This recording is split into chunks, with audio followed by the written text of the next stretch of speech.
합독하겠습니다. 시작. 여호와께서 이와 같이 말씀하시니라. 무릇 사람을 믿으며 육신으로 그의 힘을 삼고 마음이 여호와께서 떠난 그 사람은 저주를 받을 것이라. 그는 사막의 떨기나무 같아서 좋은 일이 오는 것을 보지 못하고 광야 간조한 곳 건건한 땅 사람이 살지 않는 땅에 살리라. 그러나 무릇 여호와를 의지하며 여호와를 의뢰하는 그 사람은 복을 받을 것이라. 그는 물가에 심어진 나무가 그 뿌리를 강변에 뻗치고 더위가 올지라도 두려워하지 아니하며 그 잎이 청청하며 가무는 해에도 걱정이 없고 결실이 그치지 아니함 같으니라. 만물보다 거짓되고 심히 부패한 것은 마음이라. 누가 능히 이를 알리오마는 나 여호와는 심장을 살피며 폐부를 시험하고 각각 그의 행위와 그의 행실대로 보응하나니. 불의로 치부하는 자는 자고새가 낳지 아니한 알을 품은 같아서 그의 중년에 그것이 떠나겠고 마침내 어리석은 자가 되리라. 아멘. 하나님은 매주 정말 우리를 아름답게 변화시키기 위해서 우리를 부르시는 거죠. 그래서 오늘 말씀의 제목이 사람은 어떻게 변화되는가. 지난주에 우리가 교회를 오랫동안 다녔는데도 왜 안 변할까요? 하나님보다 더 사랑하고 의지하는 숨은 우상이 내 마음속에 있기 때문이라고 말씀을 드렸어요.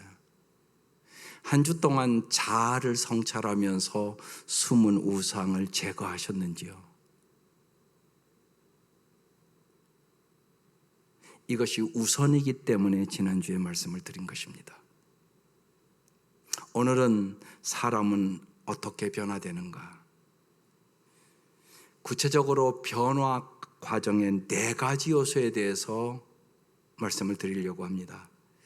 복음은 그냥 단순히 예수 믿고 천국 가는 티켓이 아닙니다. 정말 복음은 이 땅에서 하나님의 자녀로 참다운 자유를 누리고 풍성하고 행복한 삶을 살아갈 수 있는 능력입니다. 복음에는 세상 사람들이 이해할 수 없는 깊은 감사와 만족이 있습니다. 그래서 정말로 예수로 성령으로 거듭났더니 세상과 나는 간고닿고 구속한 주만 보이도다. 오늘 여러분 그렇게 찬송했잖아요.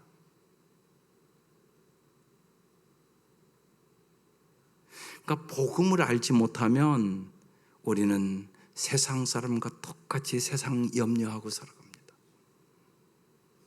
하나님은 성경을 통하여 우리에게 큰 그림을 보여줍니다.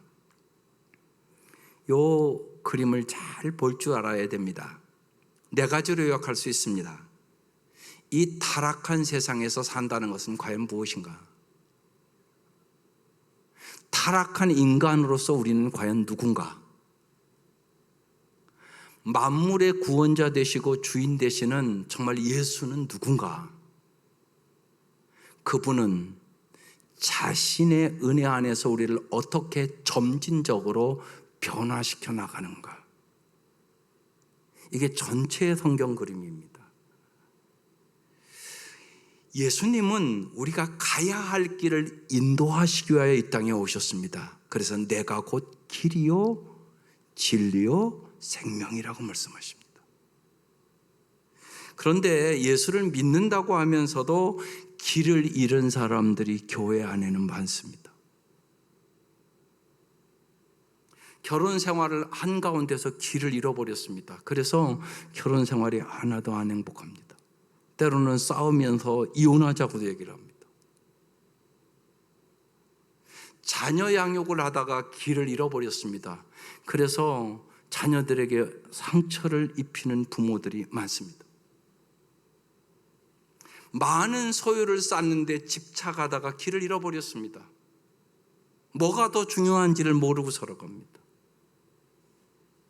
일을 하다가 성공을 쫓다가 길을 잃어버렸습니다. 예수를 따라가야 되는데 헛된 길로 들어섰단 말입니다. 하나님과의 관계에서도 길을 잃어버렸습니다. 그래서 말씀 보는 것도 기도하는 것도 하지 않습니다. 이런 경우 여러분의 삶 속에 나타나는 증상은 분노, 두려움, 불안, 염려, 시기, 낙심, 우울 등이 여러분의 삶을 지배하게 됩니다. 이때 성경은 우리에게 언제나 영적인 나침판의 역할을 하는 것입니다. 성경은 하나님이 보시는 인생을 펼쳐놓고는 우리가 하나님을 알고 우리 자신을 알고 우리의 삶이 진정으로 무엇인지를 알고 죄가 우리에게 입힌 손상을 십자가 안에서 무효로 만들고자 우리를 하나님이 하시는 일을 알도록 여러분을 초청합니다. 오늘도 이 아침 주님이 여러분을 초청해서 이 자리에 온 겁니다. 개인적인 성장에 정말로 우리가 관심이 있습니까? 깨어지지 않는 벽에 갇힌 것 같지는 않습니까? 또한 그도와 보다 충만하고 정말 깊은 관계를 갖기를 원하고 사모하고 있습니까? 다른 사람의 인격적인 성장을 돕기를 정말 원하고 계십니까? 그렇다면 오늘의 말씀을 통하여 우리는 변화 과정의 4가지 요소를 여러분 반드시 여러분의 마음에 새기셔야 합니다. 첫 번째가 더위입니다. 나의 상황은 어떠한가? 타락한 세상에서의 삶을 묘사하는 겁니다. 오늘 8절에 이 더위라는 단어가 나옵니다.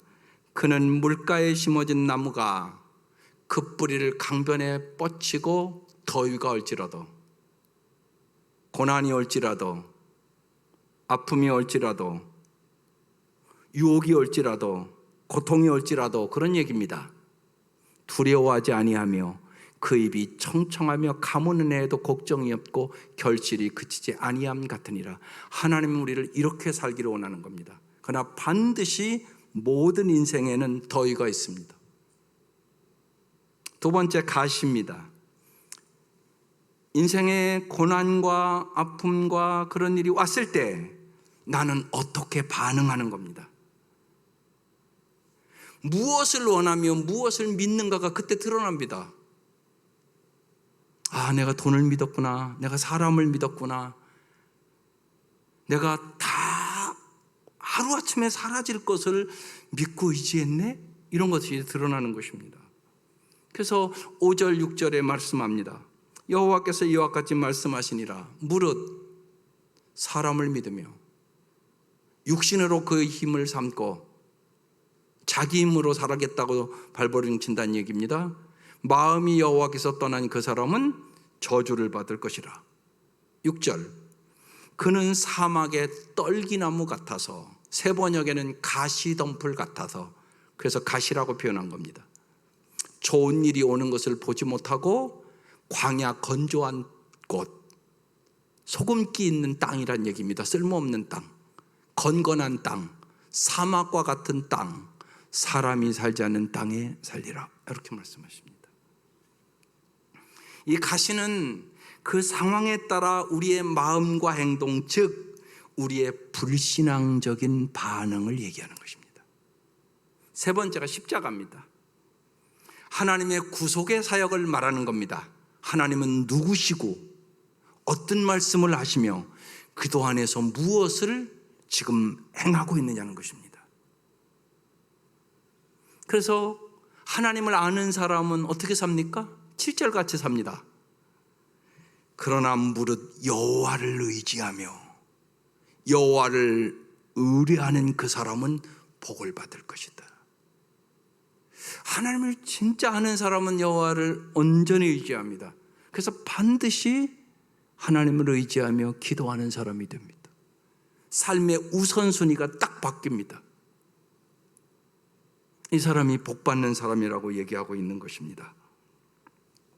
십자가는 그리스도를 통하여 우리에게 위로를 주고 우리의 죄악을 깨끗이 씻어주고 변화를 주는 하나님의 능력입니다.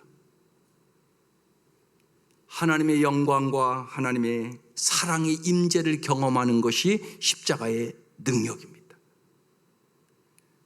십자가의 능력을 의지하는 사람 풍성한 열매를 주십니다. 우리의 마음에 역사하신 하나님의 능력에서 비롯된 우리의 새로운 믿음과 반응을 말합니다. 그래서 어떠한 형편에 있든지 범사에 감사할 수 있는 능력도 생기고, 항상 기뻐할 수 있는 능력도 생기고, 기도할 때마다 하나님께서 믿음을 주셔서 그 믿음으로 세상을 이기게 하는 능력을 얻습니다. 그래서 오늘 본문 8절은 그냥 읽기만 해도 은혜가 되지 않습니까? 그는 물가에 심어진 나무와 같다는 것입니다. 그 뿌리를 강변에 뻗치고 더위가 올지라도 두려워하지 않으며 그 잎이 청청하여 가무는 해에도 걱정이 없고 결실이 열매가 그치지 아니함 같으니라. 이렇게 말씀합니다. 그런데 여러분, 우리의 마음의 상태는 어떠합니까? 그것이 9절 10절 말씀입니다. 만물보다 거짓되고 심히 부패한 것은 마음이라. 누가 능히 이를 알리오마는. 나 여호와는 심장을 살피며 폐부를 시험하고 각각 그 행위와 그의 행실대로 보응하나니. 불의로 치부하는 자는 자고 새가 낳지 아니한 알을 품은 같아서 그의 중년에 그것이 떠나겠고 마침내 어리석은 자로 산다는 것입니다. 마음이야말로 하나님께서 우리 안에서 행하시는 변화 과정의 중심입니다. 더위, 가시, 십자가 열매, 변화의 네 가지 요소에 따라 우리의 인생이 결정됩니다. 성경은 그래서 이 얘기를 고린도전서 10장에 사도 바울은 이스라엘 백성의 광야에서 행했던 것들을 딱 비유로 우리에게 명확하게 얘기를 합니다. 한번 고린도전서 10장 그 1절에서 13절을 세 번역으로 한번 쭉 읽어보겠습니다. 형제자매 여러분, 나는 여러분이 이 사실을 알기를 바랍니다. 우리 조상들은 모두 구름의 보호 아래 있었고 바다 가운데를 지나갔습니다. 이렇게 그들은 모두 구름과 바다 속에서 세례를 받아 모세에게 속하게 되었습니다. 그들은 모두 똑같은 신령한 음식을 먹고 모두 똑같은 신령한 물을 마셨습니다. 그들은 자기들과 동행하는 신령한 바위에서 물을 마신 것입니다. 그 바위는 그리스도였습니다. 그러나 그들의 대다수를 하나님은 좋아하지 않으셨습니다. 그들은 광야에서 멸망하고 말았습니다. 이런 일들은 우리 조상들이 악을 좋아한 것과 같이 우리가 악을 좋아하는 사람이 되어서는 안 된다는 것을 우리에게 가르쳐주는 본보기가 되었습니다. 그들 가운데 얼마는 우상을 숭배했습니다. 성경에 기록하기를 백성들이 앉아서 먹고 마셨으며 일어나서서 춤을 추었다 하였습니다. 여러분은 그들과 같이 우상 숭배하는 자가 되어서는 안 됩니다. 간음하지 맙시다. 그들 가운데 얼마가 간음을 하였고 하루에 23,000명이나 쓰러져 죽었습니다. 그리스도를 시험하지 맙시다. 그들 가운데 얼마는 그리스도를 시험하였고 뱀에게 물려서 죽었습니다. 그들 가운데 얼마가 불평한 것 같이 불평하지 마십시오. 그들은 파멸시키는 이에게 멸망을 당했습니다. 이런 일들이 그들에게 일어난 것은 본보기가 되게 하려는 것이며 그것들이 기록된 것은 말세를 만난 우리에게 경고가 되게 하려는 것입니다. 그러므로 서 있다고 생각하는 사람은 넘어지지 않도록 조심하십시오. 여러분은 사람이 흔히 겪는 시련밖에 다른 시련을 당한 적이 없습니다. 하나님은 신실하십니다. 여러분이 감당할 수 있는 능력 이상으로 시련을 겪는 것을 하나님은 허락하지 않으십니다. 하나님께서는 시련과 함께 그것을 벗어날 길도 마련해 주셔서 여러분이 그 시련을 견디어낼 수 있게 해 주십니다. 여러분, 이 말씀을 잘 보면 이 네 가지 곤방 그것이 딱 드러납니다. 바울은 이 말씀을 통하여 이스라엘 백성의 광야의 경험을 인용하면서 너희들은 절대로 이스라엘 백성이 광야에서 멸망한 것처럼 멸망하지 말고 정말로 시냇가에 심은 나무처럼 열매 맺기를 원한다고 말하는 겁니다. 다시 한번 이 변화를 잘 보십시다. 첫 번째, 더위. 나의 현실은 어떠합니까? 이스라엘 백성은 광야에서 시련을 만났습니다. 이 땅에 사는 동안 우리 모두도 시련이란 더위를 반드시 만납니다. 여름이 이제 왔다 간 것처럼 내년에도 여름은 반드시 올 것입니다. 건강의 시련이 올 수도 있습니다. 물질의 시련이 올 수도 있습니다. 관계의 시련이 올 수도 있습니다. 영적으로, 정신적으로, 육체적으로, 정서적으로 모든 사람은 시련을 만납니다. 어려움이 찾아오는 이유는 우리가 이 타락한 세상에서 변화를 필요로 하는 존재로 살아가기 때문에 그렇습니다. 그래서 하나님은 우리의 이 어려움을 아시고 시편 46편 1절에 우리에게 이런 위로의 말씀을 줍니다. 하나님은 우리의 피난처시요 힘이시니 환난 중에 만날 큰 도움이시다. 하나님이 도와주셔야만 인생의 더위를 이길 수 있다는 것입니다. 여러분 보십시오. 아무리 선풍기가 좋고 에어컨이 좋다고 해도요, 요새 바람 부는 것만큼 좋겠습니까? 가을이 돼서 여러분 정말 나가보면 참 좋다 그럴 때잖아요. 우리가 누가 이렇게 만드셨습니까? 하나님이 그렇게 만드셨습니다. 여러분의 인생도 반드시 더위가 있습니다. 그 더위를 정말 이 가을에 정말 선선한 바람을 불게 하신 그 하나님의 능력으로 우리는 이겨갈 수 있게 되는 것입니다. 이것을 이길 줄을 모르면 두 번째, 가시가 우리의 삶에 생깁니다. 나의 반응은, 인생의 시련에 나의 반응은 어떠한가입니다. 광야에서의 시련이란 더위의 이스라엘 백성들의 이 반응이 오늘 그 고린도전서 10장에 쭉 기록해 놓으면서 사도 바울은 너희들은 절대로 이런 망하는 길을 가지 말라고 간절하게 얘기하는 것입니다. 5절부터 다시 보면 그러나 그들의 대다수를 하나님께서는 좋아하지 않으셨습니다. 그리고 광야에서 멸망했습니다. 이들이 어떤 일을 했을까요? 이런 일들은 우리 조상들이 악을 좋아한 것 같이 우리가 악을 좋아하는 사람이 되어서는 안 된다는 것을 우리에게 가르쳐준 본보기가 되었습니다. 여러분, 여기 악은 도덕적인 얘기를 하는 게 아니옵시다. 믿음으로 행하지 않는 것이 악이란 얘기입니다. 하나님을 믿고 의지해서 갔어야 했습니다. 그런데 그들은 하나님을 믿지 않았습니다. 끊임없이 그 광야에서 불평하고 원망하고 심지어는 모세를 돌로 쳐 죽이려고 했습니다. 여러분, 믿음 없이 행하는 것이 악이라는 사실입니다. 그래서 이들이 악을 좋아했다고 얘기합니다. 우리에게 가르쳐주는 본보기가 되었다고 얘기합니다. 그들 가운데 얼마는 우상을 숭배했습니다. 성경에 기록하기를 모세가 십계명 받으러 올라갔을 때 이들은 앉아서 먹고 마시며 일어서서 춤을 췄습니다. 금송아지를 만들어 놓고 말입니다. 여러분은 그들과 같이 우상 숭배자가 되어서는 안 됩니다. 그래서 지난주에 우상 숭배, 숨은 우상에 대해서 정확하게 말씀을 드린 겁니다. 반드시 처리하셔야 되는 것입니다. 그 다음에 이들이 어떻게 했습니까? 간음했습니다. 간음합시 마십니다. 그들 가운데 얼마가 간음을 하였고 하루에 23,000명이나 쓰러져 죽었습니다. 오늘 여러분, 이 나라 심각합니다. 동성애 요새 막 법 통과시키려고 하는 거 계속 여러분에게도 문자 올 것입니다. 여러분, 진짜 기도해야 됩니다. 여러분, 심각하단 말입니다. 이걸 다 어떻게 설명하겠습니까? 영적인 간음, 정말 육체적인 성적인 문란함이 이루 말할 수가 없는 사회가 됐습니다. 그래서 얘기하는 것입니다.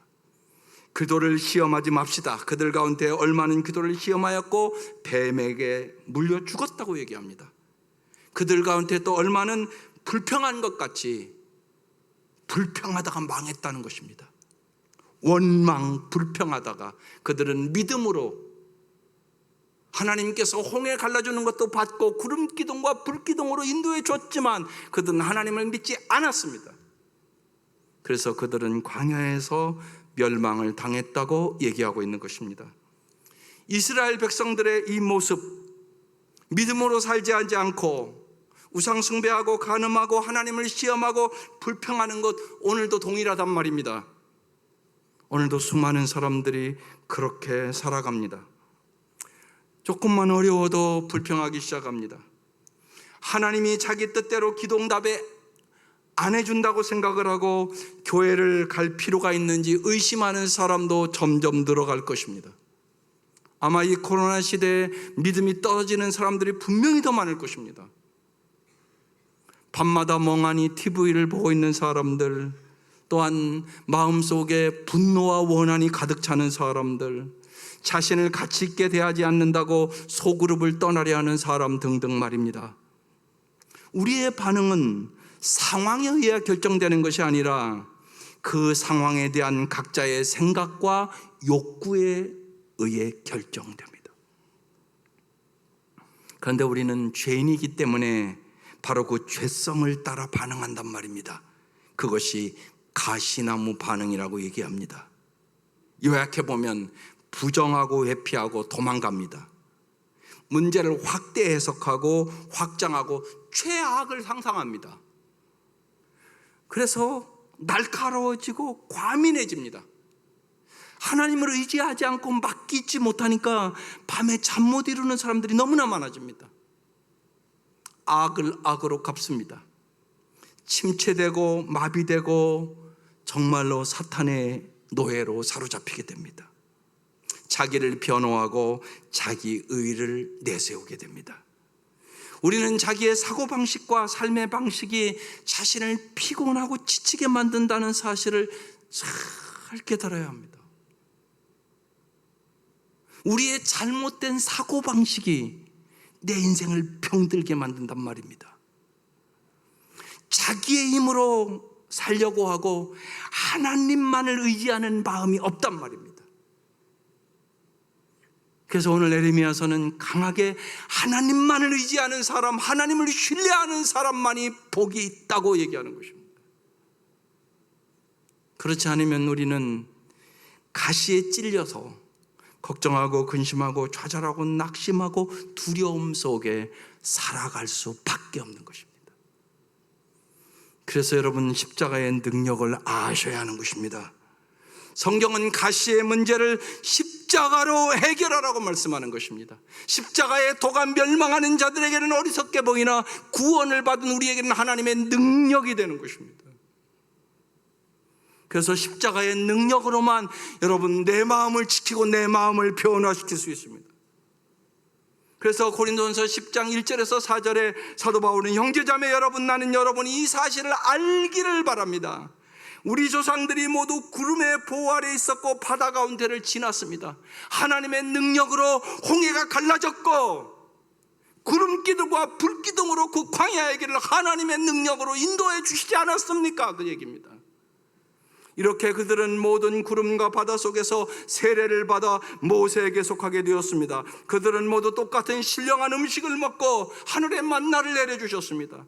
모두 똑같은 신령한 물, 반석 위에 하나님께서 물을 마시게 해주셨습니다. 그들은 자기들과 동행하는 신령한 바위에서 물을 마신 것입니다. 그 바위는 그리스도였습니다. 이렇게 지금 해석을 해주고 있는 겁니다. 예수님은 우리에게 어려움에 직면할 건강과 생기를 주는 영적인 음식입니다.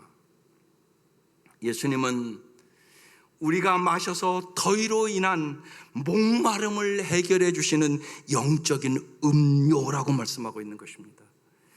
예수님의 은혜는 우리에게 용서를 주시고 능력을 주시고 지혜와 성품과 힘을 주셔서 우리를 구원해 주시는 분이라는 얘기입니다.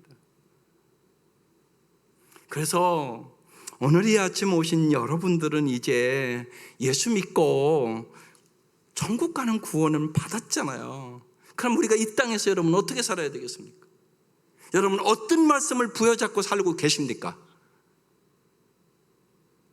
반드시 이제 여러분들은 예수를 믿고 천국 가는 구원을 얻었으니까 이 땅에서 능력 있는 삶을, 변화된 삶을 살기 위해서 갈라디아서 2장 20절 말씀을 꼭 붙잡고 사셔야 하는 것입니다. 그럼 갈라디아 2장 20절 말씀을 붙잡고 산다는 의미가 뭡니까? 보십시오. 내가 그도와 함께 십자가에 못 박혔나니 그런즉 이제는 내가 사는 것이 아니요 구속사적인 사실을 얘기하는 것입니다. 죄악된 나는 죽었다. 이걸 여러분이 반드시 고백하셔야 합니다. 날마다 합니다. 죄악된 나는 죽었다. 여러분 언제나 인생의 문제는 내가의 문제가 있는 겁니다. 내 힘으로, 내 돈으로, 내 힘으로, 내 생각으로, 내 방법으로 그렇게 살면 언제나 가시 속에 찔려서 쓰러집니다. 내가가 아닙니다. 내가 그도 함께 십자가에 죽었습니다.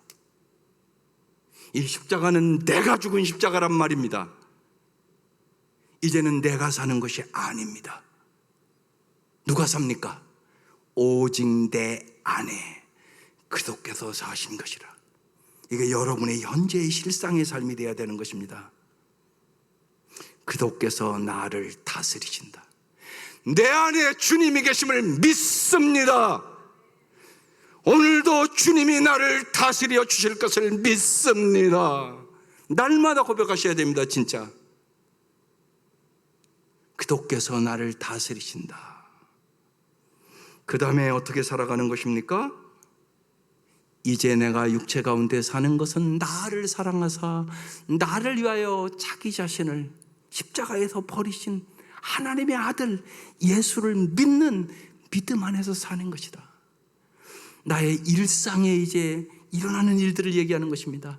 내 안에 거하시는 그도의 능력과 은혜로 이제 나는 살아가는 사람이야. 이제 나는 내 힘으로 살아가는 사람이 아니야. 나는 예수님의 은혜와 능력으로 살아가는 사람이야. 하나님, 내게 인생에 이런 어려움이 있고 가시가 있습니다. 주님 주시는 은혜와 능력으로 이기게 주십시오. 살아계신 주님. 이 갈라디아 2장 20절 말씀을요, 여러분 날마다 붙잡고 살아야 여러분이 세상을 이기고 성화됩니다. 변한단 말입니다. 그렇지 않으면 교회 왔다 가고 교회 왔다 가고 삶이 변하지가 않습니다. 저 말씀을 붙잡고 살아야 정말 이제는 내가가 아니라 주가 다스리는 삶을 살아가는 것입니다. 나 중심의 삶이 아니라 언제나 내가가 아니라 주가, 주님이 주님의 것을, 주님 중심의 삶을 살아갈 수 있게 되는 것입니다. 그러면 어떤 현상들이 나타날까요? 예전에는 분노의 말을 퍼부었던 엄마가 인내하며 아이에게 부드럽게 말을 건넵니다. 이제 그녀는 자기 안에 계시는 그도의 능력에 의해서 살기 때문에 그렇습니다. 직장에서 돌아온 남편이 피곤하지만 기꺼이 아내를 배려하고 말을 부드럽게 하고 아내를 도와줍니다. 그는 내주하신 그도의 능력 안에서 사는 남편이 되었기 때문에 그렇습니다. 내 능력으로 하려면 막 피곤해서 못해. 주님의 능력으로 하면 여호와를 앙망할 때마다 새 힘을 주셔서 독수리 날개침같이 올라갈 수 있는 능력을 주시고, 내가 그 마음을 가지고 아내를 도와줬더니 아내가 참 행복해하는 모습을 바라보고 이게 더 행복한 거구나, 그 체험을 하고 살아가는 것입니다. 이게 예수 안에서 사는 것입니다. 이게 나는 죽고 예수로 살아가는 삶이란 말입니다. 예전 같으면 절교를 했을 친구인데 여전히 우정을 유지하는 것은 내 안에 계신 그도를 신뢰하는 믿음으로 살기 때문에 그를 용서할 수 있고 기다릴 수 있고 그를 진심으로 도와줄 수 있게 되는 것입니다. 갈라디아서 2장 20절의 말씀으로 나는 죽고 예수로 살 때 우리의 삶은 진실로 아름답게 변하는 모습을 보게 됩니다. 인격적으로 성숙하게 살아갑니다. 인간관계 속에서 언제나 은혜를 가져옵니다. 은혜 속에서 용기 있게 진리로서 세워지며 행하게 됩니다. 그래서 정말 성령의 열매가 맺히고 복된 인격으로 세상이 천국을 맛보게 됩니다. 예수 믿는 사람, 저 사람이 예수 믿고 변했어. 저 사람이 옛날에 안 그랬어. 아주 지 성격대로 얘기하고 그냥 감정대로 얘기하고 근데 저 사람 변했어. 이게 나는 죽고 예수로 사는 사람들의 확실한 변화입니다. 내 안에 계신 기도 곧 십자가 중심의 삶이 우리의 말과 행동의 목적과 방향을 뚜렷하게 부여하기 때문에 그렇습니다. 오직 십자가만이 진실로 내가 누군지, 내가 어떤 존재가 되어가는지, 그리고 내가 누구인지를 결정합니다. 그래서 십자가 중심의 삶을 사는 사람은 이렇게 고백하며 살아갑니다. 나는 새로운 피조물이 됐어. 그리고 나의 죄는 용납받았어. 내가 양자 하나님의 자녀가 되었고 주님께서 진리 안에서 자유를 줬어. 이 큰 은혜를 생각해보면 그렇기에 나는 하나님을 기쁘시게 하는 삶을 이제 살기 원해. 여러분, 이렇게 변화되는 것입니다. 이게 참된 그리스도인의 삶의 모습인 것입니다. 더 감사한 것은 성령님께서 날마다 우리로 하여금 십자가 중심의 삶을 살도록 돕기 위해서 이 땅에 오셨다는 것입니다. 그래서 성령의 열매를 맺게 해주시겠다고, 너를 통하여 천하보다 귀한 영혼이 구원받고 너를 복의 통로로 만들어주겠다고, 성령의 충만함을 받고 성령의 지배 속에 살아보라고 그렇게 날마다 우리를 초청하는 것입니다. 그러면 이제 우리의 삶에 열매가 맺히게 되는 것입니다. 기도의 마음을 품을 때 좋은 열매를 맺는 것입니다. 그래서 11절에 이스라엘 백성의 광야의 그 모든 것이 너희들의 본보기가 되고, 나쁜 본보기란 얘기입니다. 너희에게 경고가 되게 하려는 것이다. 그러므로 서 있다고 생각하는 사람은 넘어지지 않도록 조심하라고. 그리고 그 다음에 너희들이 어떤 시련을 만나도 하나님께서 시련을 이길 힘과 능력을 줄 것이라고 여러분이 잘 아는 그 13절 말씀을 하고 있는 것입니다. 반드시 어떤 시련이 와도 주님이 함께 하시면 벗어날 길도 마련해 주셔서 여러분이 그 시련을 견디어낼 수 있게 해주십니다. 주님은 우리를 더 그 시련 속에 단련해서 정금같이 만들어 승리하게 해주시는 주님이라고 말씀하고 있는 것입니다. 사도 요한은 그래서 이 말씀을 언제나 하나님 앞에 꼭 붙어 있으면 요한복음 15장 16절에 이렇게 말합니다. 너희가 나를 택한 것이 아니라 내가 너희를 택하여 세운 것이다. 그것은 너희가 가서 열매를 맺어 그 열매가 언제나 남아있게 하려는 것이다. 그리하여 너희가 내 이름으로 아버지께 구하는 것은 무엇이든지 다 받는 풍성한 삶을 살게 해주고 싶다. 이렇게 말씀하고 있는 것입니다. 우리의 진정한 마음의 변화가 있어야 여러분 우리는 풍성한 열매를 맺습니다. 그런데 우리의 마음은 오늘 성경에 어떤 마음이라고 얘기합니까? 9절에 새 번역으로는 더 쉽게 이렇게 번역되어 있습니다. 만물보다 더 거짓되고 아주 썩은 것은 사람의 마음이니 누가 그 속을 알 수 있습니까?